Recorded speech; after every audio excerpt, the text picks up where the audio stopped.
Welcome to Utkal dimension students.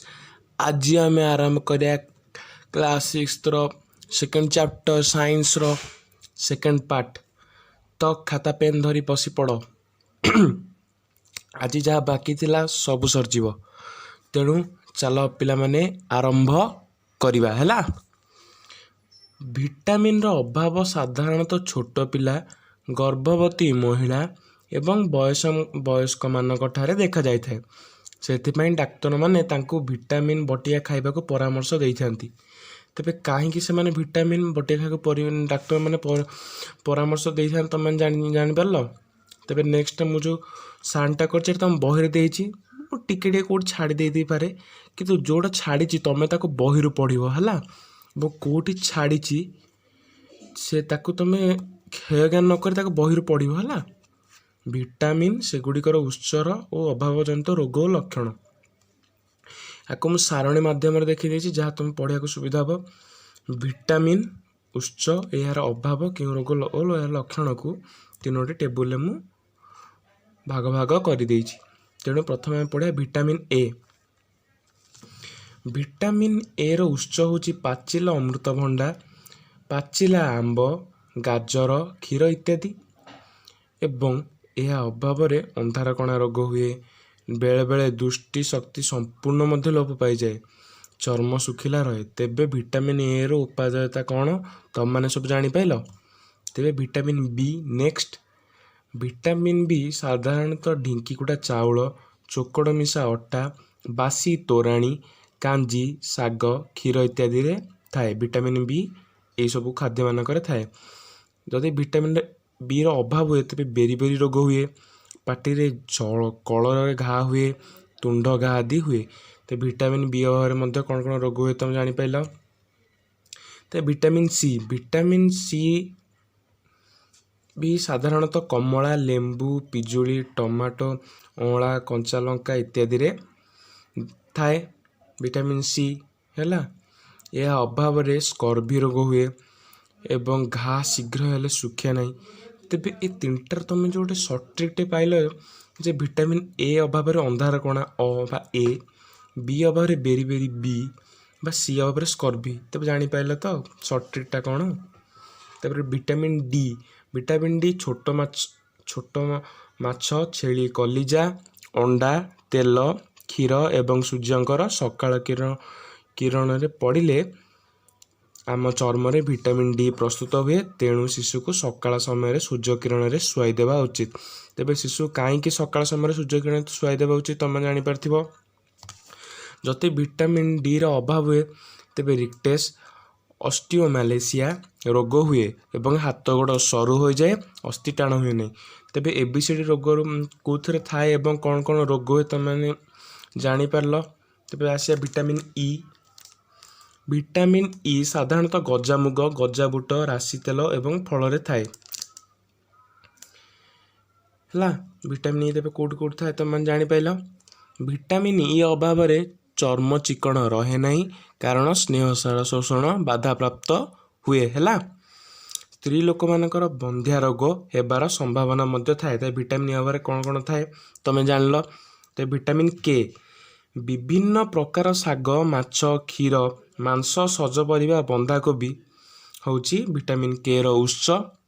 एवं यह अभाव रे शरीर कौन स्थान कटिगले रक्तस्राव बंद होनी। तो शरीर कौन स्थान खंडिया हो गला तेरे रक्तस्रावटा जो होता बंद हेनी है विटामिन के अभाव। तपर नेक्स्ट आम पढ़ा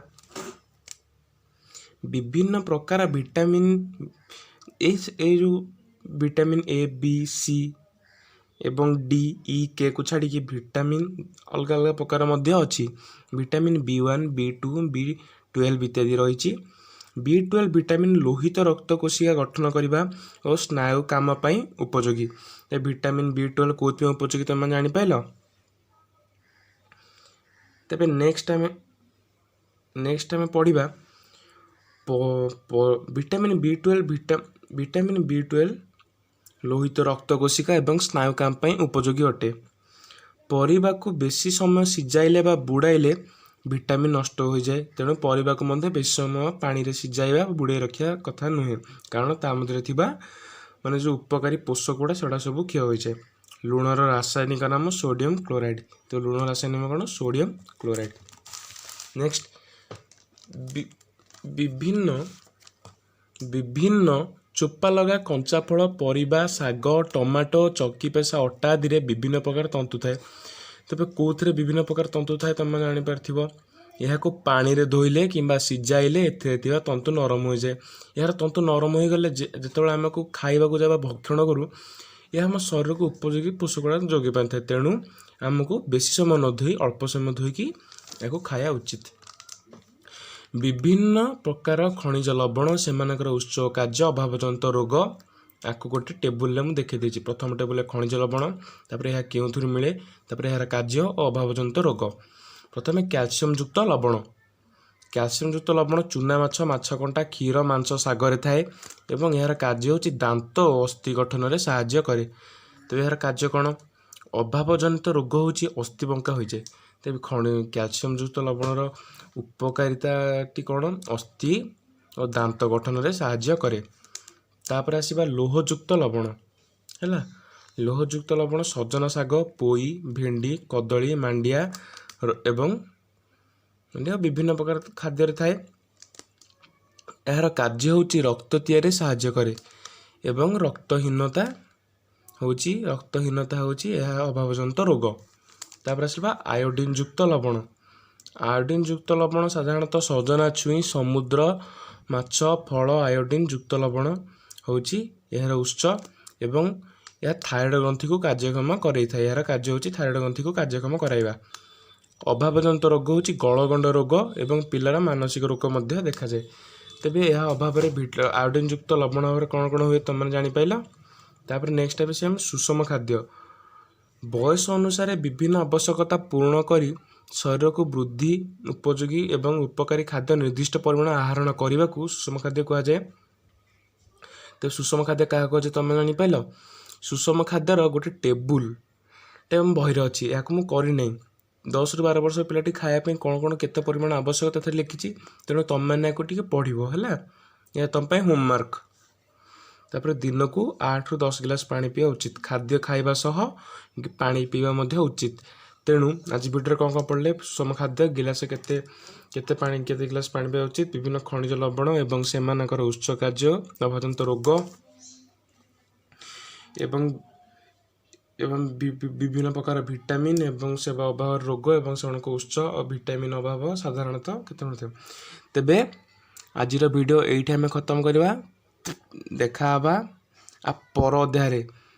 ତ ସେ ପର୍ଯ୍ୟନ୍ତ bye, goodbye, see you in the next video.